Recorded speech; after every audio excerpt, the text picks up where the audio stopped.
students, welcome back to PVVN online classes, and today we will revise the chapter 1, that is chemical reactions and equation, because this will come in your PT1.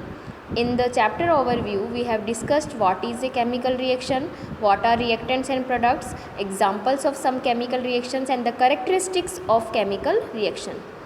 After this we have discussed about the chemical equation, writing a chemical equation, balancing a chemical equation, and the importance of a balanced chemical equation. And after this we were discussed about the limitations of chemical equation and their removal. After this we were discussed about the types of reaction. Those are combination reaction, decomposition reaction, displacement reaction, double displacement reaction, precipitation reaction, neutralizations, and oxidation reduction reaction. So these are the topics that you have to learn from your notes. After this we also discussed about the corrosion and rancidity. Those both are the important topics for your PT1. So some topics we will discuss today for your revise.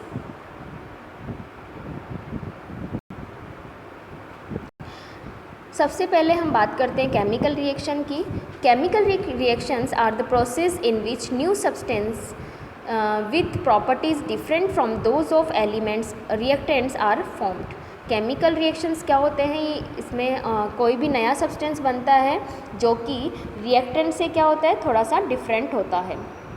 The substances which take part in chemical reactions are called reactants, and the substances which are formed as a result of a chemical change during a chemical reaction are called products. Reactants तो कौन होते हैं? ऐसे substances होते हैं जो chemical reaction में part लेते हैं, और जो प्रोडक्ट्स होते हैं वो आफ्टर केमिकल इक्वेशन नए सब्सटेंसेस बनते हैं, उन्हें हमें प्रोडक्ट बोला जाता है. The chemical equation is a statement that describe a chemical change in terms of symbol and formulae. Chemical equation क्या है? एक स्टेटमेंट होता है, और एक जो केमिकल इक्वेशंस होती हैं वो रिएक्शन का ही जो एलिमेंट्स होते हैं या एटम्स, मॉलिक्यूल, कंपाउंड्स होते हैं जो रिएक्टेंट के फॉर्म में काम आते हैं, उनके सिंबल्स और फॉर्मूले के फॉर्म में हम इसे रिप्रेजेंट करते हैं या लिखते हैं. Chemical equation must be balanced because it follow the law of conservation of mass. Law of conservation mass states that the total mass of the elements present in the products of a chemical reaction is equal to the total mass of elements present in the reactants. Law of conservation mass क्या बोलता है कि elements reactants में और total number of elements जो product में होते हैं वो सेम नंबर में होने चाहिए, क्योंकि सेम नंबर में होंगे तभी उनका टोटल मास जो होगा रिएक्टेंट्स और प्रोडक्ट का वो सिमिलर होगा, और लॉ ऑफ कंजर्वेशन मास यही बताता है. Next, chemical equation is balanced so that the number of atoms of each type of involved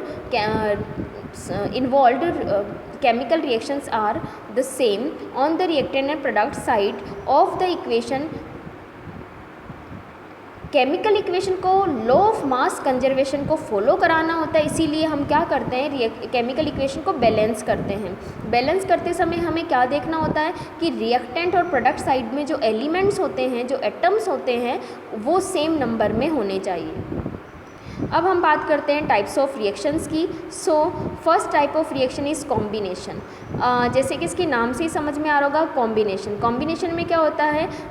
the reactions in which two or more substances combine. दो या दो से ज़्यादा रिएक्शन जो सब्सटेंसेस होते हैं वो कंबाइन हो जाते हैं and to form a single substance, और क्या बनाते हैं? एक सिंगल सब्सटेंस बनाते हैं. Then the decomposition reaction. अब जैसे इसके भी नाम से आपको समझ में आ गया होगा, these are the reactions in which a compound split up into two or more simpler substances.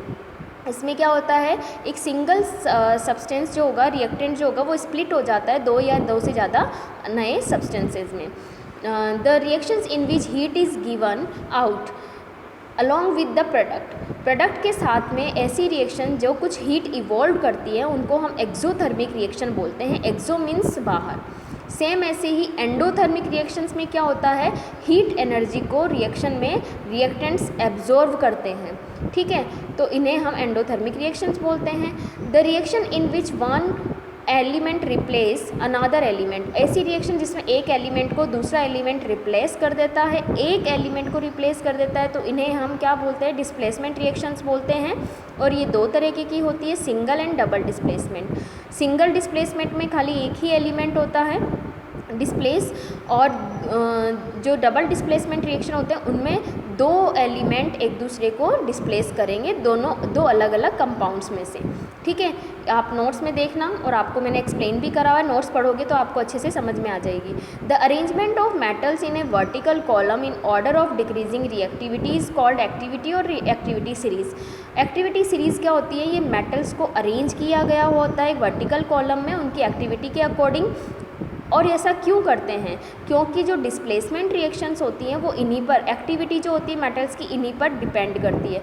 जो मोर रिएक्टिव एलिमेंट होता है या मेटल होती है वो लेस रिएक्टिव मेटल को डिस्प्लेस कर देती है, ठीक है।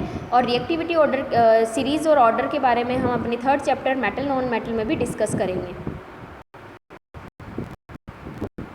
In which two or more compounds react by an exchange of ions to form two or more compounds are called double displacement reactions. The reaction that produce a precipitate, ऐसी reaction जो एक solid insoluble compound बनाती है, जो है new substance बनाती है, ऐसी रिएक्शंस को हम precipitation reaction बोलते हैं। The reaction which involves gain or loss of oxygen and hydrogen by substances are called redox reaction. Redox reaction कौन सी होती हैं? These are the reaction in which reduction and oxidation occurs simultaneously. Oxidation is the gain of oxygen and loss of hydrogen, while reduction is the loss of oxygen but gain of hydrogen. Oxidizing agent is the substances that provide oxidation for oxidation, and reducing agent is the substances that provide hydrogen for reduction. Effects of oxidation reaction in everyday life. In this topic we have discussed about the two processes, corrosion and rancidity.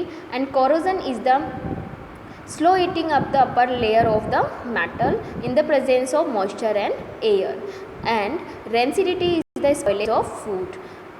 In corrosion जो metal होती है उसकी upper layer धीरे धीरे क्या हो जाती है, डिस्ट्रॉय होने लगती है। सो टू प्रिवेंट द कोरोजन, इसका एक एग्जांपल भी है रस्टिंग ऑफ आयरन। तो रस्टिंग ऑफ आयरन या कोरोजन को प्रिवेंट करने के लिए, रोकने के लिए हमें क्या करना होता है, हमें पता है हम आयरन की थिंग्स को क्या कर देते हैं, ऑयलिंग कर देते हैं, पेंट कर देते हैं, गैल्वनाइजेशन कर सकते हैं, एनोडाइजेशन कर सकते हैं, ठीक है। बट रेंसिडिटी क्या है, it is the unpleasant change in smell and taste of food. तो फूड को स्पॉइल होने से बचाने के लिए, यानी कि रेंसिड होने से बचाने के लिए हम क्या करते हैं, उनमें एंटीऑक्सीडेंट्स मिला देते हैं, उनको भी हम रेफ्रिजरेट कर देते हैं, या फिर हम पिकलिंग करके रख देते हैं, एडिंग शुगर मिला देते हैं, सॉल्टिंग कर देते हैं यानी सॉल्ट मिला देते हैं। तो इस तरीके से ये कुछ प्रोसेसेस हैं, मेथड्स हैं to prevent the rancidity. And antioxidants क्या होते हैं, ये ऐसे सब्सटेंसेस होते हैं जो फैट्स और ऑयल्स को रेंसिड होने से बचाते हैं। तो ये कुछ इम्पॉर्टेंट टॉपिक्स हैं और इन सभी टॉपिक्स में से क्वेश्चंस हैं, और जो क्वेश्चन पेपर होगा वो डिस्क्रिप्टिव नहीं होगा, ऑब्जेक्टिव क्वेश्चन पेपर होगा।